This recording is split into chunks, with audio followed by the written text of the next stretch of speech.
cáncer de vesícula y cáncer de las mismas vías biliares o de los conductos biliares.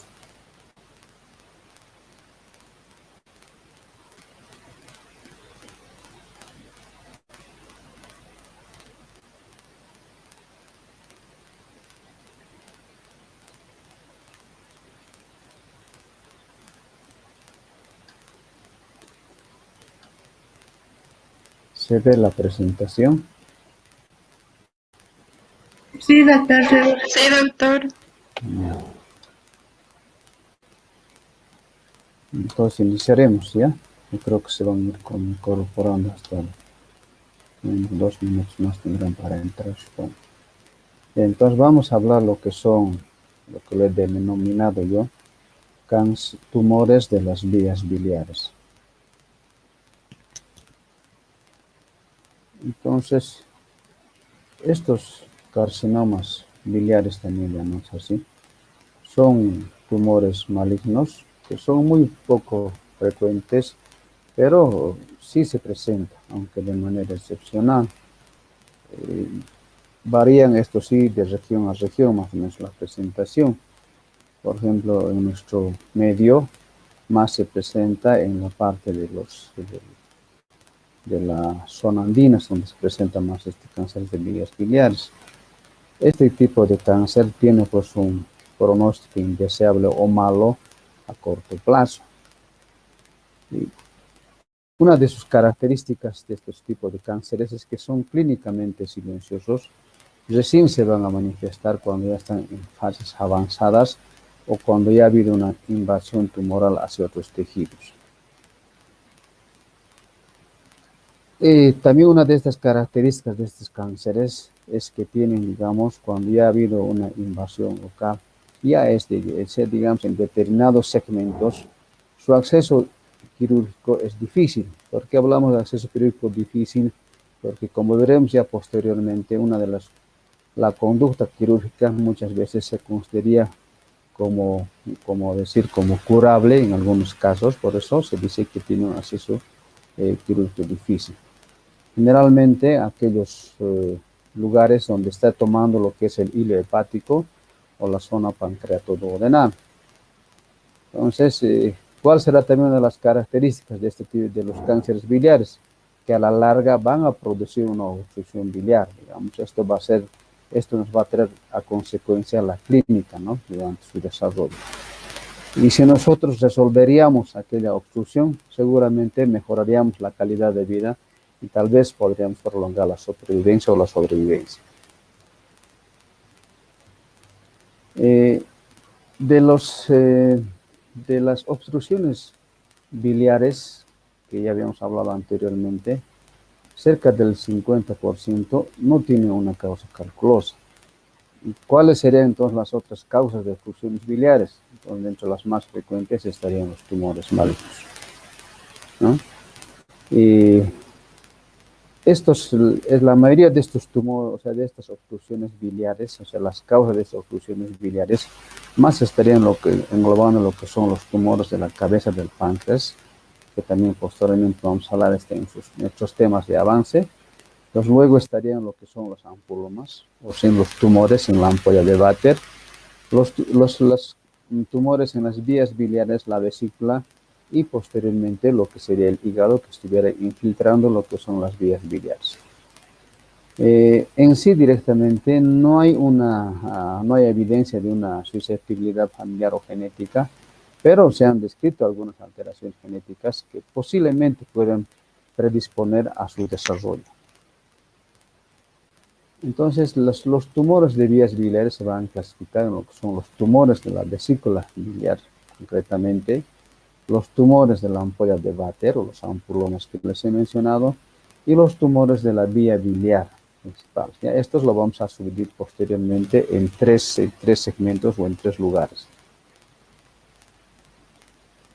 Hablando entonces lo que es el cáncer de vesícula biliar o carcinoma de vesícula biliar, diremos que es un tumor frecuente de lo que son los conductos biliares y tiene una incidencia de 2 a 4 por cada 100.000 habitantes por año.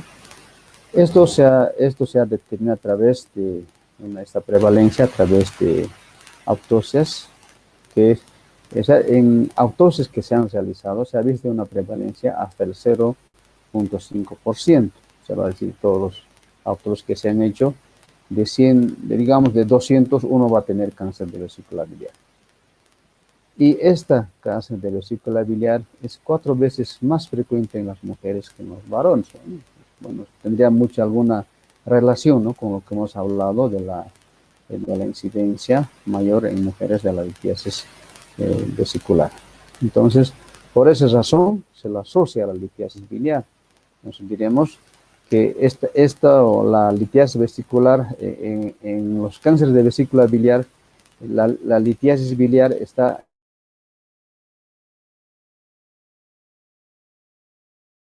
estudios, entonces el riesgo de malignización en litiasis está en torno al 1%. Y tiene cálculos.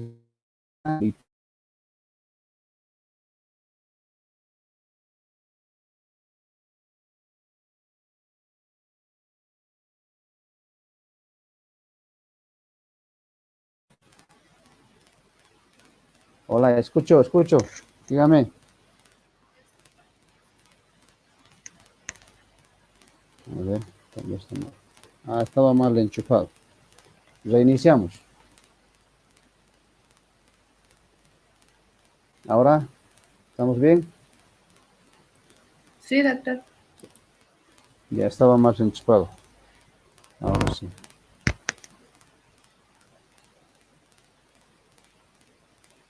Reinicio. Sí.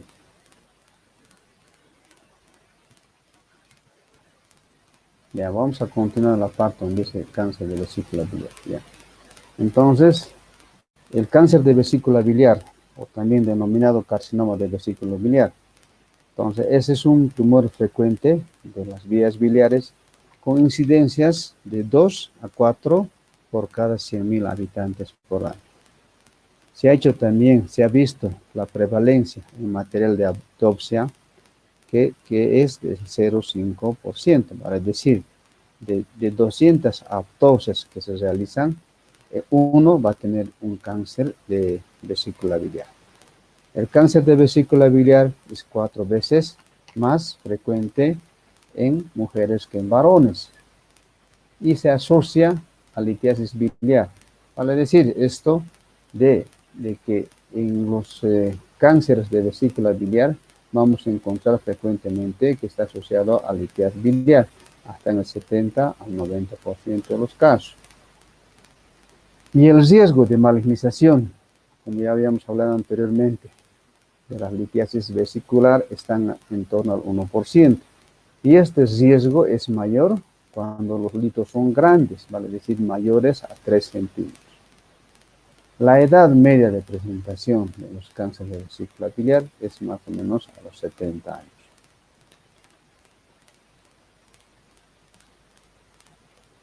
La vesícula en porcelana, mencionamos también en nuestro anterior tema, digamos, en la que digamos la vesícula biliar tiene una calcificación de la pared de la vesícula, ¿no? Pero, ¿cuál es la característica y por qué se lo toma la importancia de vida a la vesícula en porcelana? Porque la incidencia de malignización de esta vesícula en porcelana está en torno al 30 o al 60%, ¿ya? Una de las, digamos, una de las características de los litos de las litiasis vesiculares, me parece que cómo puede originar un cáncer, una litiasis vesicular. Se piensa que es a consecuencia, digamos, que el lito puede irritar la pared de la vesícula, ¿no? O bien puede obstruir el conducto cíclico por los cálculos que van a facilitar la precipitación de las sales del carbonato de calcio o bien una irritación de la vesícula por el reflujo del jugo pancreático. Entonces, estas causas pueden ser unos condicionantes para que se genere un cáncer de vesícula biliar. Histológicamente, el cáncer de vesícula biliar es hasta un 80 o 95% un adenocarcinoma, ¿no? Vale decir, de epitelio, en la mayoría de los casos, ¿no? Estos pueden ser bien diferenciados o moderadamente diferenciados. Y sus variantes son que pueden ser un adenocarcinoma papilar o un adenocarcinoma tubular o nodular. Estos generalmente van a progresar y van a invadir los tejidos vecinos, por lo que muchas veces se van a presentar como masas grandes que van a infiltrar el pedículo hepático e inclusive el hígado. También este tipo de cáncer se va a extender por vía linfática hacia los ganglios regionales y muchas veces en el momento del diagnóstico ya pueden constituirse en verdaderas masas irresecables. El cuadro clínico del cáncer de vesícula biliar, un gran porcentaje, diríamos entre el 47 al 78%, vale decir más del 50% de los cánceres de la vesícula biliar, se los descubre de manera incidental, o sea, después o durante una colecistectomía. Los síntomas para un cáncer de vesícula biliar son inespecíficos y muchas veces, que nos estamos mencionando acá, esa clínica se superpone a lo que son a lo que es una colelitiasis y sus síntomas, ¿no? O puede ser como un cólico biliar o como una colecistitis aguda. Pero uno de los síntomas más frecuentes en el cáncer de vesícula biliar como una colecitis aguda va a ser el dolor, ¿ya? Que va a ser hasta un 80%, o un síndrome general un 70%, vale decir un compromiso del estado general. Y muchos de ellos también van a presentar ictericia hasta un 50% de los casos. En muchas ocasiones estos cánceres de vesícula biliar se van a presentar como una colecistitis. Varias veces nosotros hemos diagnosticado como una colecistitis durante el transoperatorio, encontraron que era un cáncer de vesícula biliar, o bien durante el estudio histopatológico dijeron que era un cáncer, ¿no? Muchas veces, pero también lo vemos como unas verdaderas masas palpables, ¿no? O cuando vienen con una ictericia que se ha ido sobreponiéndose progresivamente, ¿no? ¿Por qué? Porque posiblemente este cáncer de vesícula biliar ya haya invadido lo que son los conductos biliares, entre ellos el colédoco. ¿Y qué exámenes complementarios podemos utilizar nosotros para ayudarnos en el diagnóstico de un cáncer de vesícula biliar? Entre ellos, datos del laboratorio. Entonces, ¿qué es lo que vamos a encontrar? Algunas características de todo paciente que tiene cáncer, ¿no? Entonces, de una enfermedad avanzada, como vamos a encontrar anemia, hipoalbuminemia, algunas veces leucocitosis, las concentraciones de bilirrubina, la gamma-glutamina transfertirasa, la fosfatasa alcalina, en algunos casos pueden estar elevadas. Una de las cosas que nos va a ayudar entre los marcadores tumorales va a ser el CA 19.19 y el CA, que pueden estar elevados, no necesariamente, ¿no? Uno de los estudios complementarios que nos puede ayudar mucho en lo que es en el diagnóstico de un cáncer de vesícula biliar va a ser la eclettografía, que muchas veces nos va a mostrar algunas soluciones de continuidad o masas polipoideas en la mucosa o un engrosamiento de la pared similar a lo que es una colestitis aguda o una colestitis crónica, pero con algunas características. En estos casos de la colecistitis crónica y la colestitis aguda, muchas veces esa pared está bien delimitada, ¿no? Pero en los cánceres de vesícula biliar hay una infiltración, esa pared no es continua. Entonces eso nos hace sospechar de un cáncer de vesícula biliar. Y en algunos casos, digamos, cuando las fases ya están en fases más avanzadas, nos puede mostrar verdaderas masas que están invadiendo en el lugar de la vesícula. Muchas veces también nos dice que el Doppler nos puede ayudar, ¿no? Porque nos va a permitir directamente ver el flujo, o sea, va a haber un aumento de flujo de esos tumores. Estas son más o menos algunas imágenes ecográficas de lo que es un cáncer de vesícula biliar. En la imagen de la izquierda vemos una imagen corte sagital. Vemos aquí uno hacia el lecho vesicular, concretamente hacia el lecho hepático. Vamos a ver la pared engrosada y no así en el resto de la vesícula, ¿no? hay un aumento. Y si ustedes ven acá, que por ejemplo no hay eh, una, una separación entre lo que es la vesícula y lo que sería el parenquimático con relación a lo que son las colelitias, ¿no?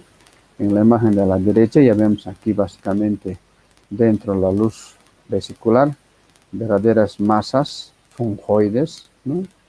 Hipercogénicas, perdón, no solamente, también otros segmentos, otras paredes engrosadas. Tampoco no hay, digamos, aquí una separación adecuada entre lo que es la vesícula biliar y el hígado, ¿no? Está es un poco como borrado. Otros medios de diagnóstico que nos pueden ayudar en el diagnóstico de un cáncer de vesícula biliar están la tomografía computada, el TAC, y la resonancia magnética, ¿no? Que también nos van a ofrecer o nos van a aportar una información importante, sobre todo para ver acerca del nivel de la oclusión de la vesícula biliar o las vías biliares, ¿no? O bien de la vía biliar, cuando seguramente hay una invasión local. Un estudio que tal vez está un poco más sensible es la ecoendoscopía. ¿Por qué? ¿Por qué? Porque nos va a, digamos, poder valorar la profundidad de la afección de la pared de la vesícula y si también está afectada algún componente vascular o ganglionar. Y una de las características o beneficios de la ecoendoscopía que nos puede permitir hacer una punción para hacer un diagnóstico citológico o histológico. Aquí en la imagen de la derecha es más bien una imagen de una tomografía computada de un cáncer de vesícula biliar, ¿no? Donde están marcadas las flechas rojas, están indicando el grado de invasión que está teniendo hacia tejidos hepáticos o bien el engrosamiento de la pared. El cáncer de la vesícula, para tomar ciertas conductas de tratamiento, ya sea curativo o paliativo, se lo hace un estadiaje, ¿no? Se lo clasifica en estadía 0, 1, 2, 3 y 4. El 1 se va a dividir en 1A, 1B, 2A, 2B, 3 y el 4. El estadio 0 se llama el TIS. Aquí ya podemos hablar de un carcinoma in situ, se va a decir que está tomado lo que es la mucosa, inclusive hasta la muscular de la mucosa, ¿no? No existen metástasis nodulares ni metástasis a distancia. En el estadio 1A, y ahí ya existe básicamente el tumor, pero que solamente está invadiendo hasta la lámina propia o hasta la misma muscular, hasta el tejido muscular.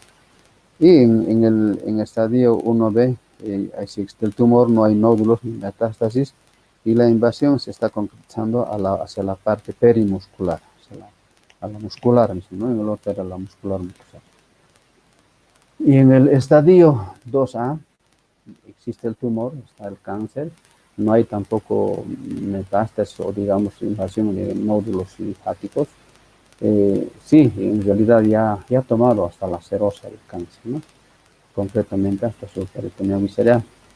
Y en algunos casos ya puede haber una cierta invasión directamente a algunos tejidos vecinos, como sería en el hilo o algunos otros que estén adyacentes. En el estadio 2B existe el tumor, ya existe aquí, ya está el cáncer en algunos ganglios regionales. Y en el estadio 3 existe el tumor, hay nódulos, pero todavía no hay metástasis, pero ya está invadiendo a otros órganos vecinos, como decir, ya está invadiendo la vena porta, tal vez alguna arteria hepática o algunas estructuras vecinas. En cambio, en el estadio 4 existe el tumor, existen los nódulos, ya invasión a nódulos, no solamente a nódulos regionales, también a nódulos a más distancia, y por supuesto ya hay metástasis. Realizado, digamos, ya todo el diagnóstico del estadio G, entonces se tendría que hacer un tratamiento. Y el tratamiento tendría que ser con una intención curativa, ¿no? ¿Y quién puede hacer un tratamiento con intención curativa? Solamente la parte quirúrgica. Entonces, diremos a sí mismo, ¿no? Como ya hemos dicho que tiene un pronóstico malo, entonces menos de la mitad de estos pacientes son candidatos a una cirugía. En aquellos, digamos, pacientes donde hay un carcinoma in situ o hay uno T1, 1A. El único tratamiento el único que se puede hacer o el único que se recomienda hacer es una colestectomía convencional. Y en aquellos pacientes que tienen estadio T1B o mayor, o sea, pero que no tengan metástasis, se debe hacer una resección hepática parcial con linfadenectomías y posiblemente tal vez algún tipo de resección de la vía biliar. En aquellos pacientes que están del estadio T2, T4, se puede realizar la resección con intención curativa, además de usar una radiografía adjuvante habitualmente asociada a quimioterapia, ¿no? Que muchas veces nos puede ofrecer algunas mejores tasas de sobrevivencia. Diremos que globalmente el pronóstico del cáncer de vesícula biliar es malo. Muchas veces hemos visto a veces hacer resecciones, hacer las cirugías de este tipo de cánceres es como hurgar un avispero un hormiguero. Básicamente, una vez realizada la intención de la cirugía, esto va, digamos, en picada, realizado esto. Entonces, bueno, con estos, dando estos índices de supervivencia a los 5 años, tal vez sí estamos siendo muy benévolos acá.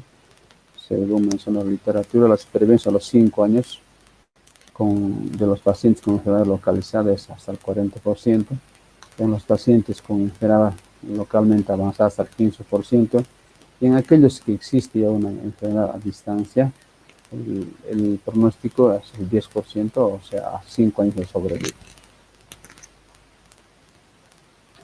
Hola. Hola, hola. Hola, doctor. Ya, ya.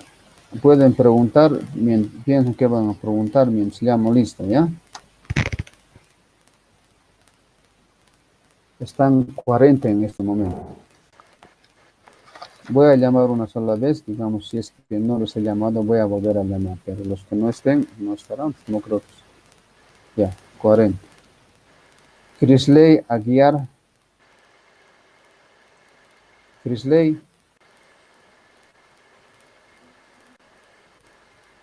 Jair. Presente, doutor.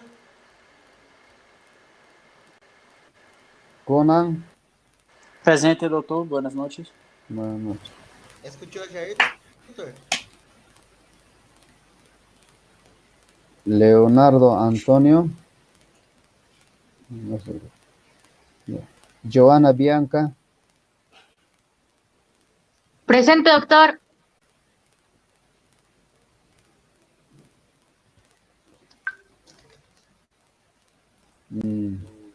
Lucas da Silva.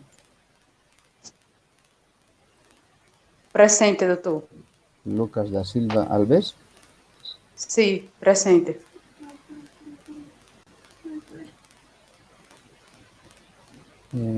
Liz Dayana. Presente, doctor. Tuani de Souza. Presente, doutor. Luciane dos Santos. Presente, doutor. Luciane. Bruno dos Santos. Presente, doutor. Presente. Luis Eduardo Herbas. Presente, doctor. Alejandro Efraín. Alejandro Efraín. Presente, doctor. Janice Elfi. Presente, doctor. Joan Estefan. Joan Estefan. Esther Eufronia. Elibaldo Faustino. Elibaldo.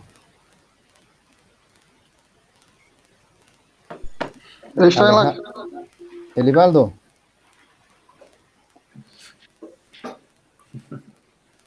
Alejandro Felipe. Presente, doctor. Marilia. Presente, doutor. Jamilson García. Presente, doutor. Francisco Genilton. Presente, doutor. Catherine Gina. Presente, doutor. Camila.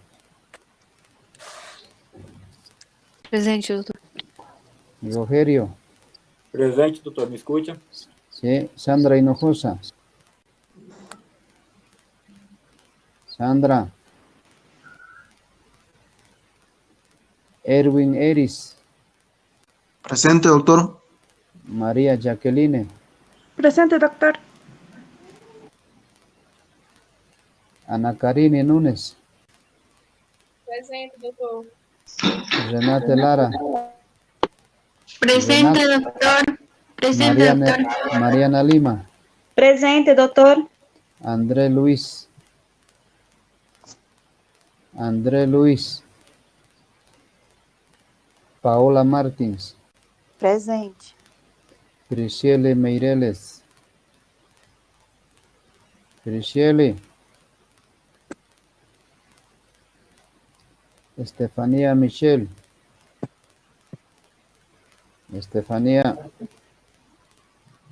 Presente, doctor. Carol Micaela. Presente, doctor. Isabela Navarro. Presente, doctor. Graciele Neves.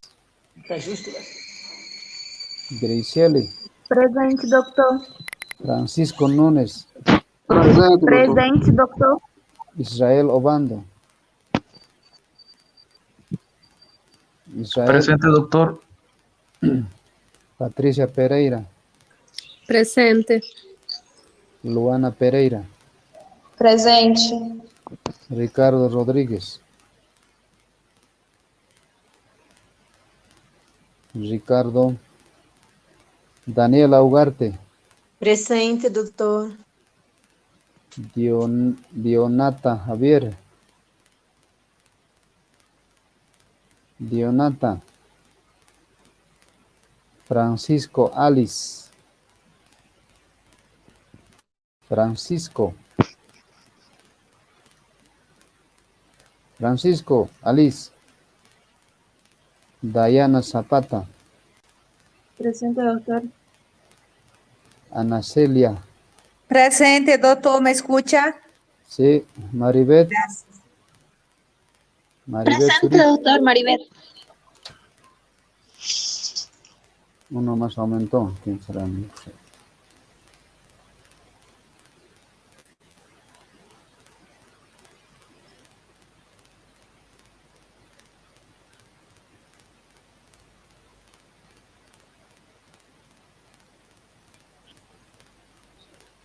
Tres no contestaron de los que estaban en la sala. Voy a volver a repetir. Crisley. No hay. Joan Estefan. Joan Estefan. Elivaldo. Elivaldo. Doctor, Graciela está levantando su mano. No sé si su micrófono no funciona. Graciela. Sí, aparece una manito al lado de su nombre. Ya, muy bien. Rogerio. Doutor, me escuta? Rogerio. Sí, yo hablé presente. Ya, no te escuché. Pues, no, es Sandra Hinojosa. Rogerio está presente. Sandra.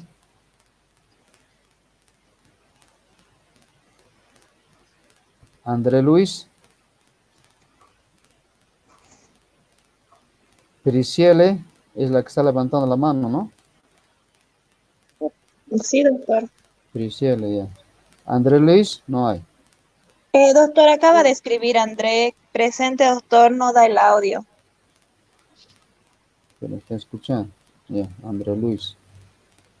Ya, tres eran, ¿no? Falta uno. Ricardo Rodríguez.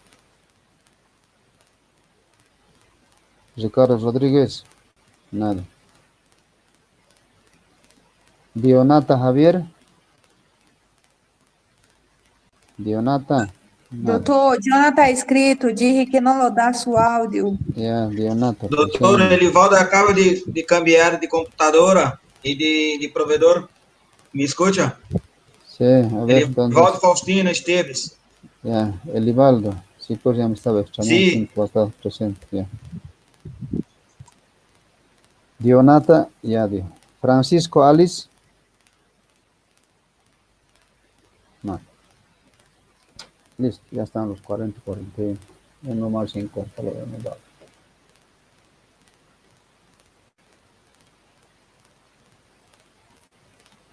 Ya, entonces continuamos.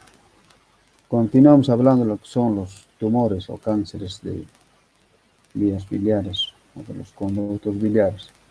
Ahora vamos a hablar de lo que es el colangiocarcinoma, concretamente el cáncer de las vías biliares.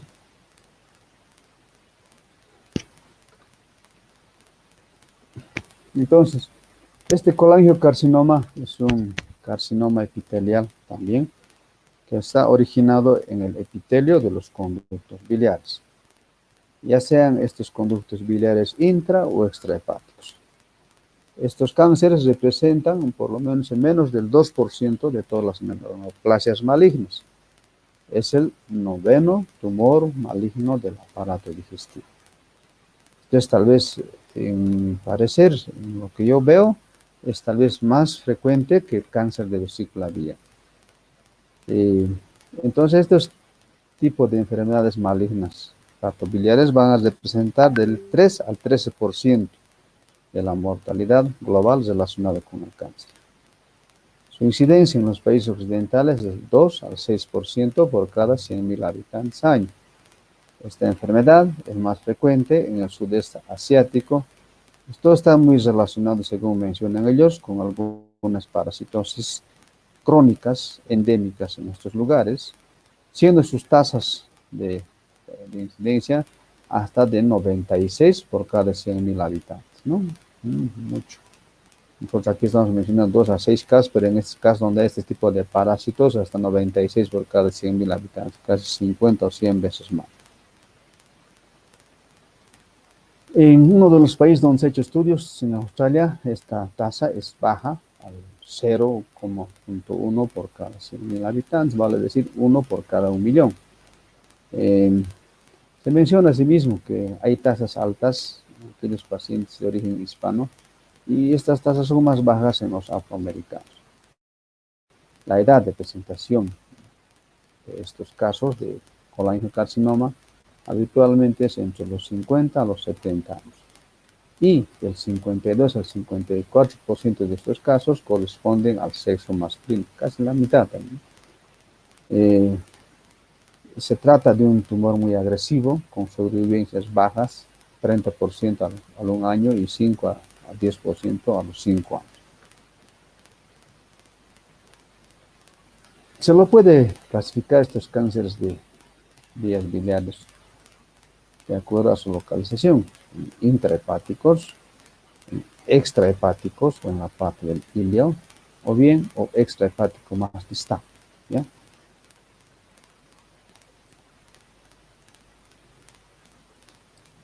Estos, o sea, una de las cosas que mayormente se presenta y está más estudiado son aquellos que están localizados en la región periiliar, en la parte del ilio, ya en la parte del ilio hepático, del iliar, ¿sí? Del ilio biliar. También a estos se los denomina tumores de Klatskin, son más conocidos como tumores de Klatskin. O sea, de estos tumores extra, por decir, de estos de la vía biliar, de esos tumores de Klatskin, son más o menos, corresponden hasta el 60-80% de los casos. ¿Y dónde se ubican estos tumores de Klatskin? Se ubican. Hola, hola, ¿alguien está con el micrófono abierto? Hola.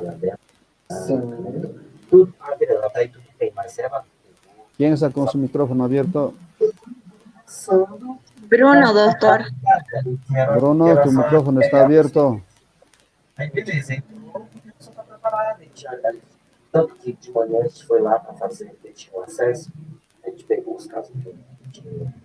Doctor, hay la opción de silenciar a todos y luego si quieren reactiva su micrófono.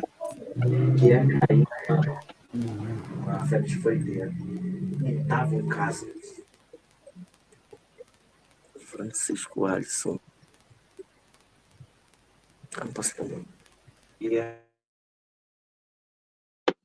Ya está, doctor.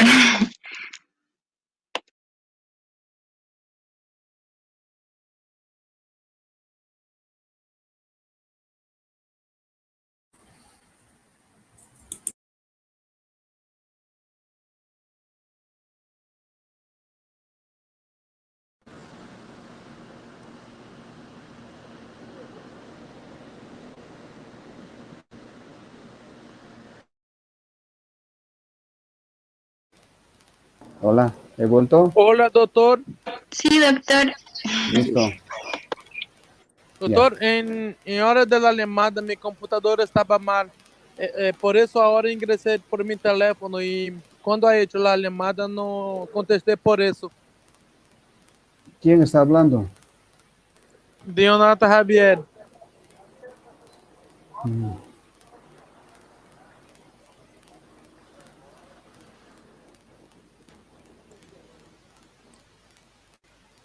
Ya, Leonardo. Gracias, Ya. doctor. Ya. Entonces, uno de los más conocidos o más estudiados de este tipo de cánceres en la vía biliar son los tumores de Klatskin. Son aquellos tumores que están ubicados en la bifurcación, vale decir, en la unión del conducto hepático derecho con izquierdo, ¿no? En la confluencia con el hepático común, ahí están ubicados. Entonces, pero serían estos cánceres de vías biliares, se dice que hay muchos factores, pero que pueden predisponer a esto, pero la mayoría son idiopáticos. También estos cánceres de vía biliar, como ya hemos mencionado, siempre una relación, ¿no? Con algunas enfermedades que hemos hablado anteriormente, se las ha relacionado con muchas enfermedades, sobre todo aquellas que van a producir una inflamación de los conductos biliares. Hemos hablado, no, eso no hemos hablado, ¿no? Es como la colangitis esclerosante primaria, puede condicionar un cáncer de vías biliares, los quistes coledocianos también, la enfermedad de Caroli también puede condicionar, y las litiasis intrahepáticas, hemos hablado, ¿no? Algunas infecciones parasitarias, como la Conorchis sinensis, también van a causar una inflamación crónica y consecuentemente pueden condicionar también hacia un colangiocarcinoma. Esto sobre todo en los pacientes, en los países asiáticos. También se ha demostrado que hay una mayor incidencia de colangiocarcinoma en los pacientes que están cursando con cirrosis hepática. Habitualmente el colangiocarcinoma, como la mayoría de los cánceres, también cursa de forma excelente, hasta que la enfermedad, digamos, sea de un estadio bien avanzado. Y uno de los síntomas más frecuentes, o signos que vamos a ver en los pacientes en el colangiocarcinoma va a ser la ictericia, hasta en el 90% de los casos, ¿no? Esta ictericia generalmente es progresiva, que va a haber también en estos tipos de cáncer, en este tipo de pacientes, pérdida de peso. Y en algunos vamos a encontrar dolor abdominal, aunque no en un porcentaje muy alto. También en este tipo de paciente, una de las características que va a presentar por la ictericia va a ser el prurito. Y en algunos casos, no en todos, porque no hay una obstrucción total netamente, puede haber una colangitis aguda, una colangitis, hasta un 10% de los casos.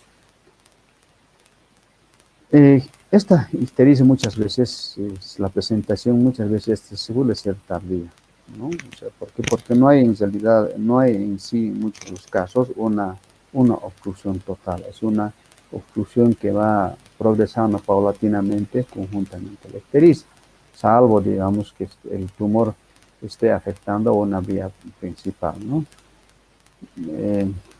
Digamos, ¿por qué? ¿Por qué no va a haber una ictericia, digamos, desde el inicio? Porque si puede estar afectando en algún conducto de la parte del lóbulo derecho o en el lóbulo izquierdo, la excreción biliar, o sea, de alguna manera se va a compensar, porque va a haber mayor excreción biliar del lóbulo que no está afectado.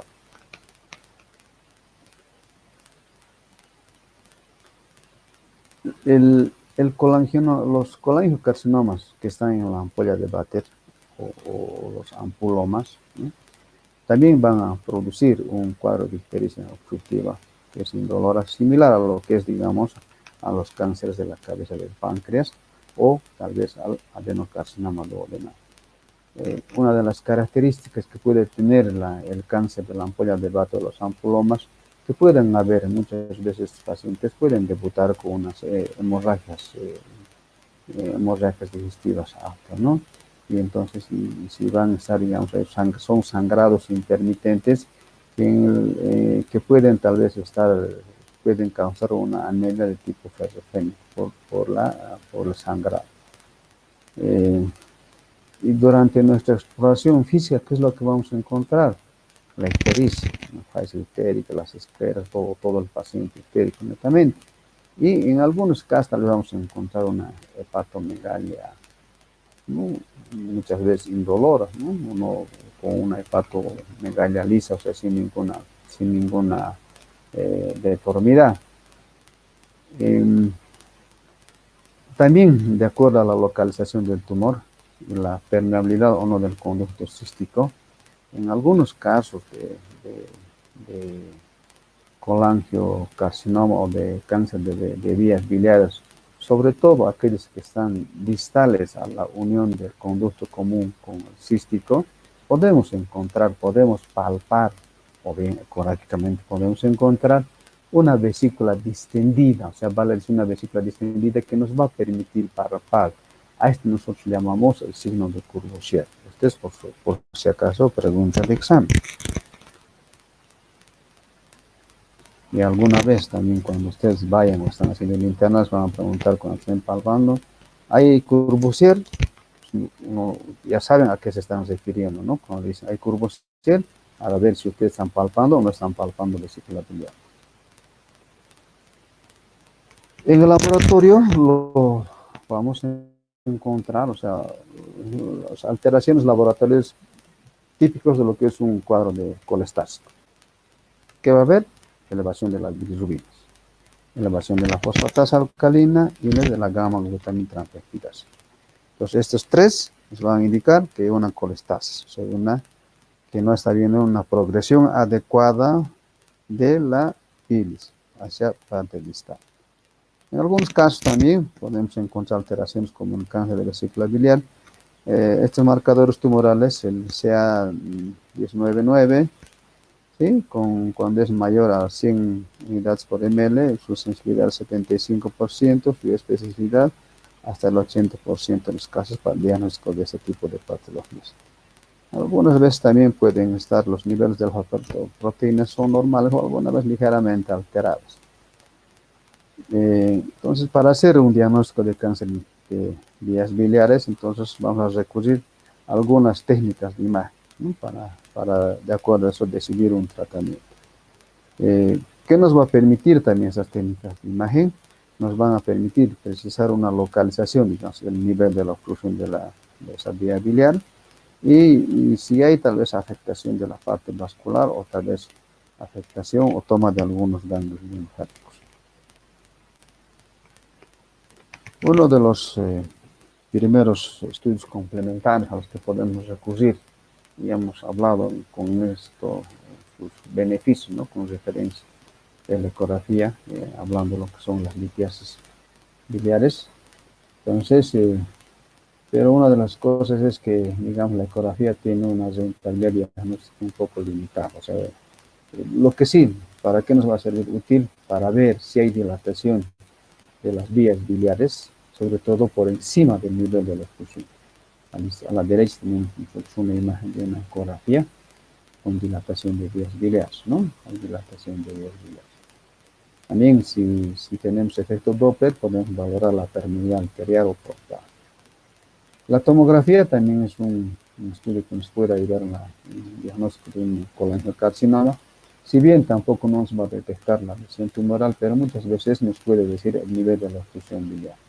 Y es útil, digamos, para valorar la existencia de si hay o no hay invasión o adenopatías sospechosas, digamos, en la parte peribiliar. ¿Qué nos va a permitir también?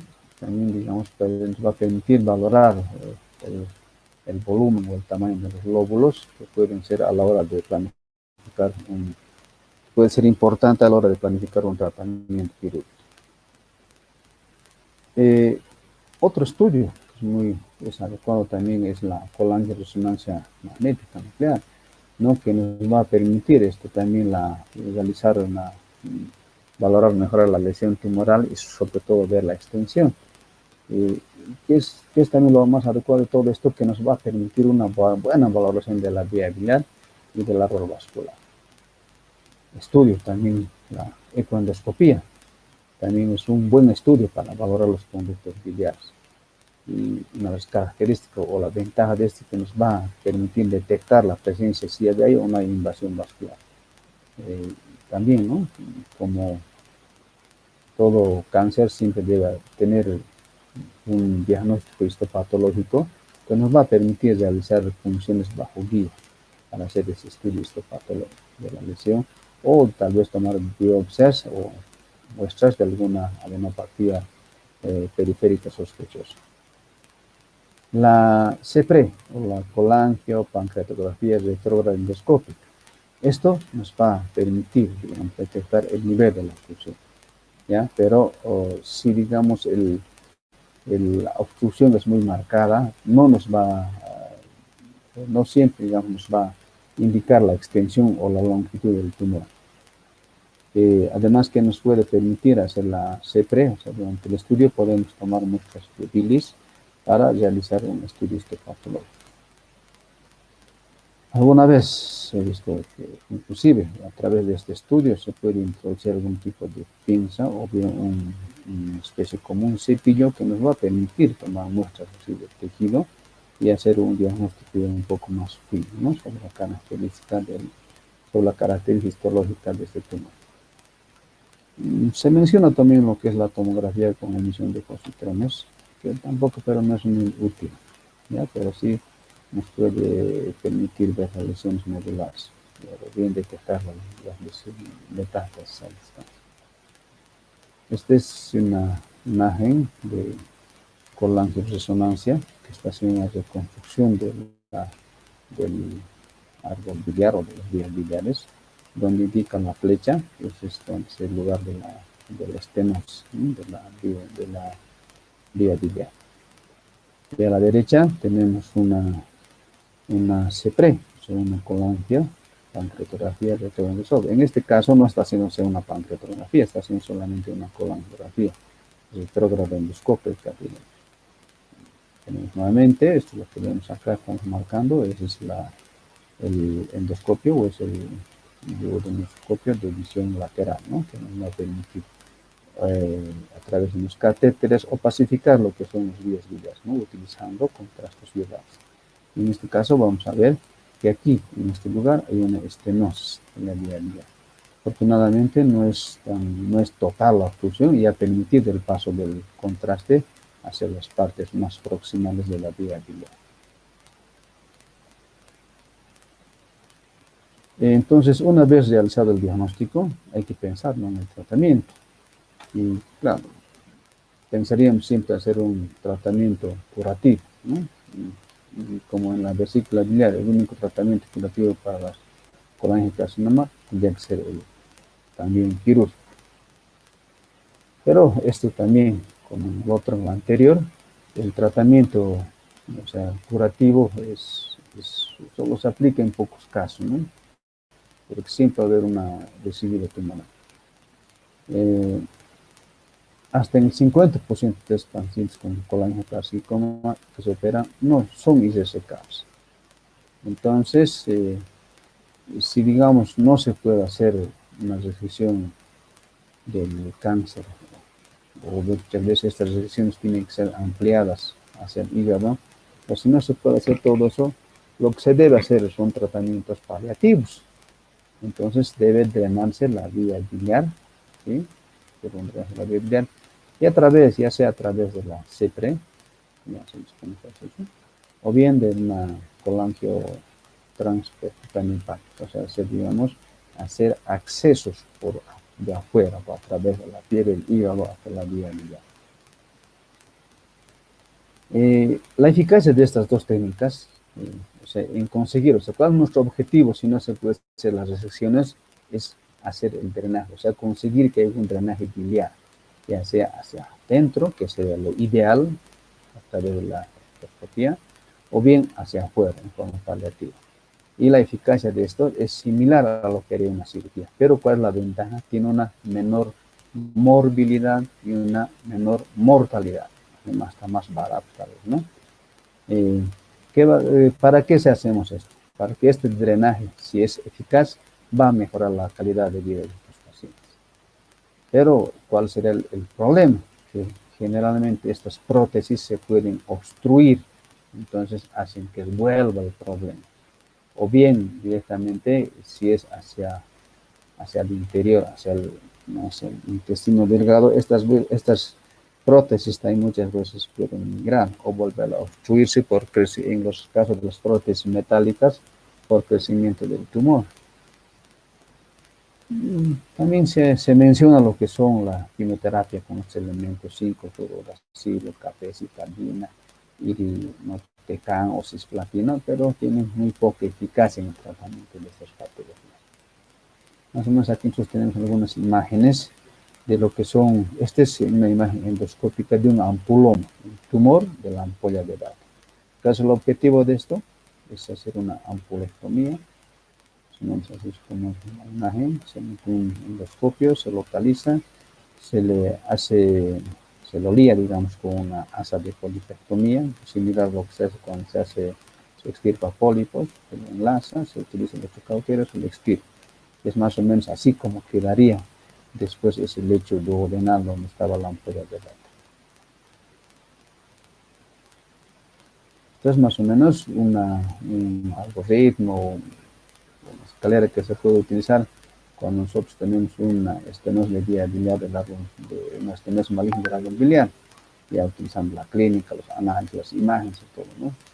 Entonces, si vemos que el tumor es resecable, vamos a hacer una cirugía. Si el tumor no es resecable, de acuerdo a dónde está el tumor, podemos hacer lo siguiente. Si el tumor es en el ilio, se utiliza podemos hacer una prótesis percutánea o una prótesis endoscópica. Si el tumor es subiliar, vale decir, debajo de la confluencia, más concretamente en el colédoco, entre la confluencia y hasta la llegada del páncreas, una prótesis endoscópica, lo más recomendable. Ahora, si hay ampuloma, ya les he mencionado, que muchas veces otra vez se puede hacer una esfínterotomía o una ampulectomía, pero debe ir siempre más una prótesis biliar, ya sea de metálica o plástica. Esta es una prótesis metálica.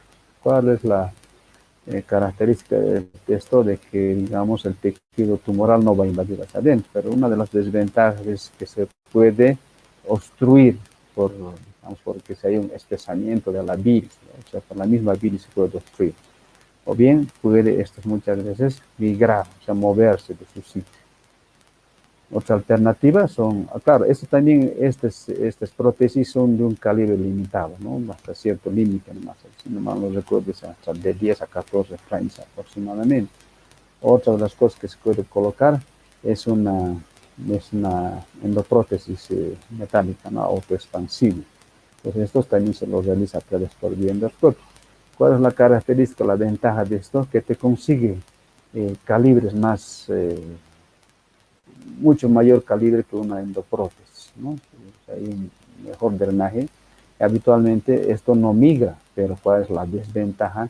Que si es que sigue creciendo el tumor porque es como una malla, entonces el tumor puede obstruir por el crecimiento continuo.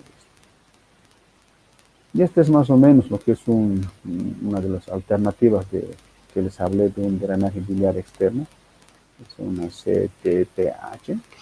¿Ya? Entonces consiste en drenar un catéter, o sea, en dejar un catéter en el interior de la vía biliar próxima a la lesión, ¿no? Entonces, que nos va a permitir drenar esa bilis hacia el exterior. Esto se lo hace a través de un acceso de la piel al hígado y hacia la vía biliar. Ya no es tan fácil realizarlo. Idealmente se lo hace en las intercostales para que tengan el paciente, pero muchas veces el más accesible es lo que se hace a través de la vía subcostal derecha. ¿Listo? Algunas veces, si es que se logra transducir directamente el catéter, puede ir así un drenaje mixto, hacia adentro y hacia afuera. Idealmente sería que venga hacia adentro, porque la bilis también cumple una función. En cambio, si es al externo, no cumple ninguna función. Hola. Hola, Hola, doctor. Hola, Ya. Hola, ¿Algo que- doctor. ¿Algo que preguntar? Me hubiese gustado que voten conmigo para que vean todas esas cosas, pero no pueden y los que están conmigo no van. ¿Alguien más se incorporó? ¿Cómo, doctor? Seguimos los mismos, ya. Nadie más falta. Listo. ¿Alguien más falta? Nadie más falta, ¿no? Yo, En la doctor, ¿Quién es yo. ahí? sí, ¿Quién es hoy? Yo. ¿Quién es yo? Perdón. 24820, Joan Encinas Casanova. A ver, no.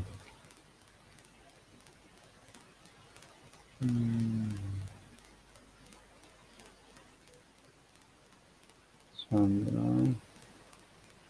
Joan Estefan Encinas. Sí, Bien. Y Francisco Alba. Joana, ¿eso? ¿O aquí dice es Joan? Joan Stephanie Encinas Casanova. Ya. ¿Quién más? Francisco Alisson. Francisco. Alison. Sí. Listo. Ya. Eso nada más, ¿no? Crisley no está. Tampoco está Sandra. Esos tres. Y tampoco está Ricardo Rodríguez. Ricardo Rodríguez. Ya. Si no hay preguntas, damos por concluir la clase. Nos encontramos en la siguiente. Doctor, Hola. creo que Sandra tuvo un problema familiar y que por eso no pudo conectarse. Ya.